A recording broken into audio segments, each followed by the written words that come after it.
നമസ്കാരം. പ്രിയപ്പെട്ടവരെ, പ്രത്യേകിച്ച് ഇടതുപക്ഷ ചിന്തകരോടാണ്. കേരളത്തിലെ വലിയ തലവേദനയായിരിക്കുന്ന വിഭാഗക്കാരാണല്ലോ RSSകാർ അല്ലെങ്കിൽ സംഘികൾ. വെറും സംഘികൾ മാത്രമല്ല ഇപ്പോൾ ഉള്ളത്, ക്രിസ്സംഘികൾ, മുസ്സംഘികൾ. ഇതിൽ മുസ്സംഘികൾ ആരൊക്കെയാണെന്ന് അറിയാൻ പറ്റിയ ഒരു നല്ല സന്ദർഭമാണ്. ക്രിസ്സംഘികളെയും സംഘികളെയും ഇപ്പോൾ നമുക്ക് ഏറെക്കുറെ അറിയാം, ആരൊക്കെയാണ് അതിന്റെ നിലപാട് അല്ലെങ്കിൽ അതിന് ഓരം ചേർന്ന് നടക്കുന്നവരെന്ന് സമൂഹത്തിന് ബോധ്യപ്പെട്ടു കഴിഞ്ഞു. അതിൽ വെളിവാകാത്ത വിഭാഗക്കാർ, എല്ലാവരും അല്ല, കുറേയേറെ വെളിവായിട്ടുണ്ട്. എന്നാൽ പിന്നെയും കുറെ കപടന്മാർ, മതേതരന്മാരാണെന്ന് പറഞ്ഞ് നടപ്പുണ്ട്. അത് ആരാണെന്ന് മനസ്സിലാക്കാനുള്ള ഒരു അവസരമാണ് ഇപ്പോൾ നമ്മുടെ കുഴിമന്തി ഇക്ക ഉണ്ടാക്കിയിരിക്കുന്ന അവസ്ഥ. അദ്ദേഹത്തിന്റെ സ്റ്റേറ്റ്മെന്റിന് ശേഷം പച്ചക്കള്ളങ്ങളും അല്ലെങ്കിൽ ഇടതുപക്ഷത്തിന്റെ നേതാക്കന്മാരെല്ലാം ന്യൂനപക്ഷ വിരുദ്ധരാണെന്ന് വരുത്തി തീർക്കാൻ വേണ്ടിയുള്ള പരിശ്രമം കൊണ്ടുപിടിച്ച് നടത്തുകയാണ്.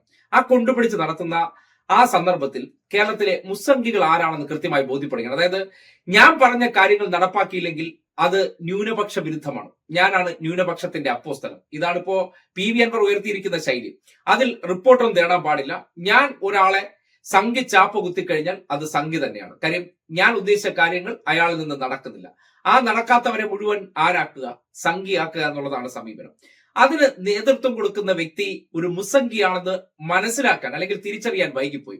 പല മുസ്സംഘികളുടെയും രീതി ഇങ്ങനെയാണ്. അവർ മതേതരരാണെന്ന് സ്വയം പ്രഖ്യാപിച്ച് നടക്കുകയാണ്. അതായത് അവർ ആരൊക്കെയാണെന്ന് കൃത്യമായി തിരിച്ചറിയണമെന്നുണ്ടെങ്കിൽ PV അൻവർ ഇപ്പോൾ ഉന്നയിച്ചിരിക്കുന്ന ഈ പൊട്ടത്തരങ്ങൾക്കെല്ലാം പിന്താങ്ങുന്നവരെ ഒന്ന് ശ്രദ്ധിച്ചാൽ മതി.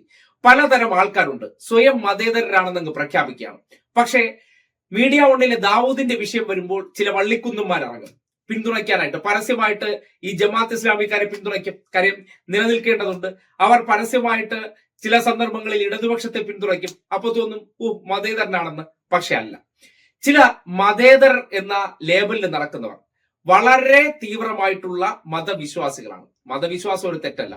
പക്ഷേ ഞങ്ങളുടെ മതം മാത്രമാണ് ശരിയെന്ന് ഉള്ളിലുള്ളത് കൊണ്ടും ഞങ്ങളുടെ മതത്തിലുള്ളവർ എന്ത് ചെയ്താലും അവരെല്ലാം സംരക്ഷിക്കപ്പെടണമെന്നുള്ള നിലപാടുണ്ടെങ്കിൽ അവരെ ഒരിക്കലും ഒരു മതേതർ എന്ന് പറയാൻ പറ്റില്ല. ഏത് വ്യക്തി ആയിക്കോട്ടെ, അവർ ചെയ്യുന്ന തെറ്റിന്റെ ഗ്രാവിറ്റി മനസ്സിലാക്കി തള്ളിപ്പറയാൻ തയ്യാറാകണം. ഇപ്പോ സ്വർണ്ണക്കടത്താണല്ലോ പ്രധാന പ്രശ്നമായി ഉയർന്നു വരുന്നത്. ഏത് വിഭാഗത്തിലും ആയിക്കോട്ടെ, ന്യൂനപക്ഷമോ ഭൂരിപക്ഷമോ ഏത് വിഭാഗത്തിലായിക്കോട്ടെ, സ്വർണം കടത്തുന്നത് എന്തിനാണ്? അത് ഈ നാട്ടിൽ ഒരു നിയമവിരുദ്ധ പ്രവർത്തനമാണ്. അത് നടത്തുന്ന പ്രവൃത്തി ആര് ചെയ്താലും ഒരു രാജ്യത്ത് അത് നിയമവിരുദ്ധ പ്രവർത്തനമാണെങ്കിൽ, നല്ല ഒരു പൗരനാണെങ്കിൽ എന്താണ് ചെയ്യേണ്ടത്? അവരെ തള്ളിപ്പറയണം, ഒരിക്കലും ന്യായീകരിക്കരുത്. ഇവിടെ കാരിയർമാരെ കൊണ്ടുവന്ന് അവരെ അനുഭവം അങ്ങ് പങ്കുവയ്ക്കുകയാണ്. ചെയ്ത പ്രവർത്തനം എന്താണ്? ഈ രാജ്യത്തെ നിയമ സംവിധാനങ്ങളെ മുഴുവൻ അട്ടിമറിച്ചുകൊണ്ട് സ്വാധീനം ഉപയോഗിച്ച് കുറെ ഉദ്യോഗസ്ഥരെ പർച്ചേസ് ചെയ്തുകൊണ്ട് രാജ്യവിരുദ്ധ പ്രവർത്തനമാണ്. സ്വർണ്ണക്കടത്ത് എന്ന് പറഞ്ഞാൽ രാജ്യവിരുദ്ധ പ്രവർത്തനമായി മാറുന്നത് നമ്മുടെ നികുതി അട്ടിമറിച്ചുകൊണ്ട് പോകുന്നതാണ്. നികുതി എന്ന് പറഞ്ഞാൽ രാജ്യത്തിന് ഒരു പൗരൻ കൊടുക്കേണ്ടതാണ്. അത് നിയമപരമായിട്ട് ലംഘിച്ചു കൊണ്ടുവരുമ്പോൾ എന്താണ്? മറ്റൊരു രാജ്യത്തു നിന്നാണല്ലോ ഇത് കൊണ്ടുവരുന്നത്. രണ്ട് രാജ്യങ്ങൾക്കിടയിൽ നിന്ന് കൊണ്ടുവരുമ്പോൾ ഈ രാജ്യത്തിന് കിട്ടേണ്ടതിനെ തട്ടിത്തെറിപ്പിക്കാൻ അല്ലെങ്കിൽ അത് കൊടുക്കാതെ കടത്തിക്കൊണ്ടുവരുന്ന ആളെ എന്ത് വിളിക്കണം? അവരെ ഹരിശ്ചന്ദ്രൻ എന്ന് വിളിക്കാൻ പറ്റില്ലോ. അങ്ങനെയുള്ളവരെയാണ് ന്യായീകരിക്കുന്നത്. അവർക്കെതിരെ നടപടി എടുക്കാൻ പാടില്ല. അവരെ വേട്ടയാടുന്നു അത്രേ. അവരുടെ ജോലി എന്താണ്? അവരുടെ ജോലി ഈ നിയമവിരുദ്ധ പ്രവർത്തനമാണ്. അവരെ പിന്നെ ഒരംശം പോലും എന്ത് ചെയ്യേണ്ട കാര്യമില്ല. ഈ നാട്ടിലേക്ക് നിയമവിരുദ്ധ പ്രവർത്തനം നടത്തുന്നവരെന്ന് പറഞ്ഞാൽ അവരെ അവഗണിച്ച് മാറ്റി നിർത്തേണ്ടവരാണ്. അവരുടെ അവകാശങ്ങൾക്ക് വേണ്ടി സംരക്ഷിക്കാൻ ഇറങ്ങുകയാണെങ്കിൽ സ്വപ്ന സുരേഷിന് വേണ്ടി സംസാരിക്കാൻ ഇറങ്ങുന്നതിന് സമാനമാണ്. സ്വപ്ന സുരേഷ് പറയുന്ന കാര്യത്തെ എന്താണ്? സ്വർണം കടത്തിക്കൊണ്ടുവന്നതിന് ശേഷം ഇരവാദം പറയുകയാണ്. ഇതും അതുപോലെയാണ്. ഒരു കണക്ക് പുറത്തേക്ക് വരികയാണ്. ഒരു മുഖ്യമന്ത്രിയെ സംബന്ധിക്കുന്നിടത്തോളം ഒരു ജില്ലയുടെ പേര് പറഞ്ഞ് ഡേറ്റ പുറത്തു പറയാൻ പാടില്ലേ? അതെങ്ങനെയാണ് ന്യൂനപക്ഷ വിരുദ്ധമാകുന്നത്? ഒരു ജില്ലയെ ചാപ്പ കുത്തുന്നത്? അതിന്റെ തെളിവ് എവിടെയെന്ന് ചോദിക്കണം. ഞാൻ പറഞ്ഞാൽ 147 കോടി രൂപ ഈ നാട്ടിൽ സ്വർണ്ണക്കടത്തുമായി ബന്ധപ്പെട്ട് വരുമ്പോൾ അത് 5 വർഷത്തിനിടെ 127 കോടി രൂപ ഒരു ജില്ലയിൽ നിന്ന് മാത്രമാണ് പിടിക്കുന്നതെങ്കിൽ അത് പറയണ്ടേ?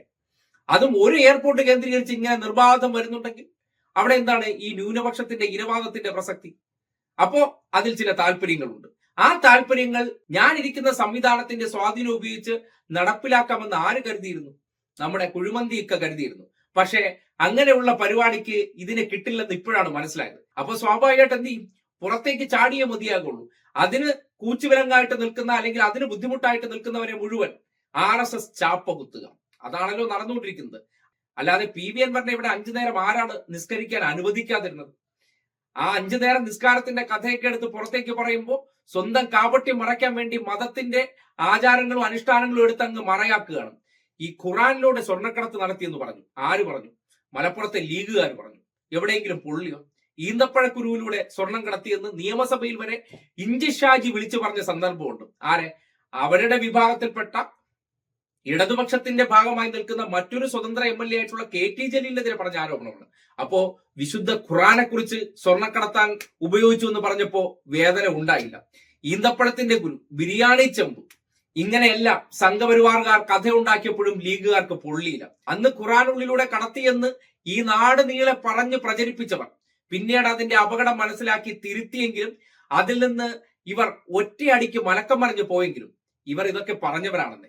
അങ്ങനെയൊന്നും പറഞ്ഞ് ന്യൂനപക്ഷങ്ങളുടെ ഒരു സാധനത്തിനുമേലും ഈ ഒരു സർക്കാരോ ഇതിൽ ബന്ധപ്പെട്ട് നിൽക്കുന്നവരാരും ഒന്നും പറഞ്ഞിട്ടില്ല. സ്വർണ്ണക്കടത്തുമായി ബന്ധപ്പെട്ട ആൾക്കാർക്ക് നീതി ഉറപ്പിക്കണമെന്ന് പറഞ്ഞാൽ തൽക്കാലം നടക്കണ കേസല്ല. അവരെ പിന്തുണച്ചുകൊണ്ട് രംഗത്ത് വന്നതിന് ശേഷം ന്യൂനപക്ഷ വേട്ട എന്ന മോങ്ങലൊക്കെ നടത്തുന്നുണ്ടെങ്കിൽ, അല്ലെങ്കിൽ ഇന്നിപ്പോ ഹിന്ദുവിലൂടെ പുറത്തു വന്ന ആ PR-ന്റെ പിന്നാമ്പുറങ്ങളിലുള്ളവർക്കൊക്കെ ഈ അൻവറുമായിട്ട് സ്വാധീനമുണ്ടോ ഇല്ലയോ എന്നൊക്കെ ഇനി പുറത്തു വരേണ്ട വിവരമാണ്. പറയാത്ത കാര്യം പറഞ്ഞു എന്ന രീതിയിലൊക്കെ പുറത്തേക്ക് വരികയും അത് PR ഏജൻസി പറഞ്ഞതിന്റെ അടിസ്ഥാനത്തിൽ ചെയ്തു എന്ന വിശദീകരണമൊക്കെ കൊടുക്കുമ്പോൾ പറയാത്ത കാര്യം എന്തിനാണ് അതിലേക്ക് ഉൾക്കൊള്ളിക്കാനായിട്ട് ചിലർക്ക് പ്രത്യേക താല്പര്യം ഉണ്ടായതെന്നുള്ള സംശയം കൂടി ഉണ്ടാവുകയാണ്. അപ്പോ ഇതുപോലെയാണ് ചിലർ, അതായത് മതേതരരെന്നൊക്കെ പറഞ്ഞു കൂടെ നിന്ന് കാല് വാരുന്നവരും ഈ സമൂഹത്തിലുണ്ട്. അതിനൊരു ഉദാഹരണമാണ് നമ്മുടെ PV അൻവർ. അതായത് കുടിച്ച വെള്ളത്തിൽ അദ്ദേഹത്തെ വിശ്വസിക്കാൻ പാടില്ല എന്ന 2 ഉദാഹരണം കൊണ്ട് മനസ്സിലാവുകയാണ്. ഒന്ന്, അദ്ദേഹവുമായി സംസാരിച്ച ഒരു പോലീസ് ഉദ്യോഗസ്ഥന്റെ സംഭാഷണത്തെ അദ്ദേഹം പുറത്തേക്ക് വിട്ടത്. അതൊരു കാര്യം എന്ന് പറഞ്ഞാൽ അദ്ദേഹത്തിന്റെ പറഞ്ഞൊരു ഭാഗം ന്യായീകരിക്കാനാണെന്ന് നമുക്കങ്ങ് സമ്മതിച്ചു കൊടുക്കാം. പക്ഷെ ഇന്നലകളിൽ കൈപിടിച്ച ഒരു സംവിധാനത്തെ പുറത്തിറങ്ങി നിന്ന് RSSകാരാണെന്ന് പറയുന്നുണ്ടെങ്കിൽ നടന്നു പോയ വഴിയെ വഞ്ചിക്കുന്നവർ, അതാണ് അതിന് ഈസി ആയിട്ട് പറയാൻ പറ്റുന്നത്. അതായത് വന്ന വഴി മറക്കുന്നവർ, സ്വന്തം കാര്യം നടപ്പിലാക്കാൻ പറ്റാത്തിടത്തൊക്കെ അദ്ദേഹം എന്ത് ചെയ്യും? അവർക്കെതിരെ ചാപ്പ കുത്തി ന്യൂനപക്ഷ കാടിറക്കും. അങ്ങനെയുള്ള ഒരു വ്യക്തിയെ കുടിച്ച വെള്ളത്തിൽ വിശ്വസിക്കാൻ പറ്റുമോ? സ്വന്തം നിഴലിനെ പോലും വിശ്വാസമില്ലാത്ത ഒരു വ്യക്തിയാണെന്നേ.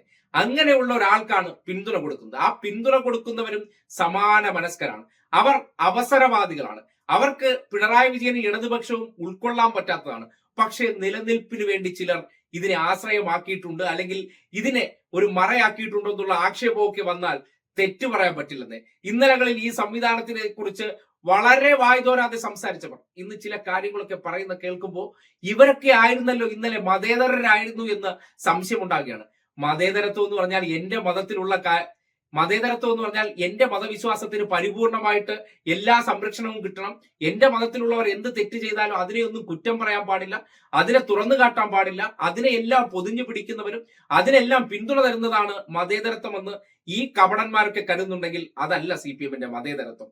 എല്ലാ മതങ്ങളെയും ഒരേ രീതിയിൽ കാണാൻ കഴിയണം. അവരുടെ ആചാരങ്ങളെ അനുഷ്ഠാനങ്ങളെ എല്ലാം ഒരേ ത്രാസിൽ തൂക്കണം. അല്ലാതെ ഇതുപോലെ ഞങ്ങൾക്ക് അനുകൂലമായിട്ട് കിട്ടുന്നത് മാത്രമാണ് മതേതരത്വം എന്ന് ചിന്തിക്കുന്ന ആ തീവ്ര നിലപാടുകാരെ, അങ്ങനെയുള്ളവർ ഇടതുപക്ഷത്തെ പിന്തുണയ്ക്കേണ്ടതില്ലെന്ന് തന്നെ പറയേണ്ടി വരികയാണ്. നിങ്ങൾ താമസിക്കുന്ന നാട്ടിൽ ഈ ആശയം കൊണ്ട് സമാധാന ജീവിതം ഉണ്ടാകണമെന്ന് ആഗ്രഹിക്കുന്നവർ പിന്തുണച്ചാൽ മതിയെന്ന്. അല്ലാതെ ഈ കാപട്യം പോലെ സ്വന്തം കാര്യം കാണാൻ, സ്വന്തം നിലനിൽപ്പിന് വേണ്ടി, സ്വന്തം കൊള്ളരുതായ്മകൾ മറയ്ക്കാൻ വേണ്ടിയൊന്നും ആരും ഈ സംവിധാനത്തെ സെലക്ട് ചെയ്യേണ്ട കാര്യമില്ല. അതിന് നിന്നുകൊടുക്കുന്ന സംവിധാനമല്ലെന്ന് മാത്രമേ ഈ കപട മതേതരന്മാരോട് പറയാനുള്ളൂ.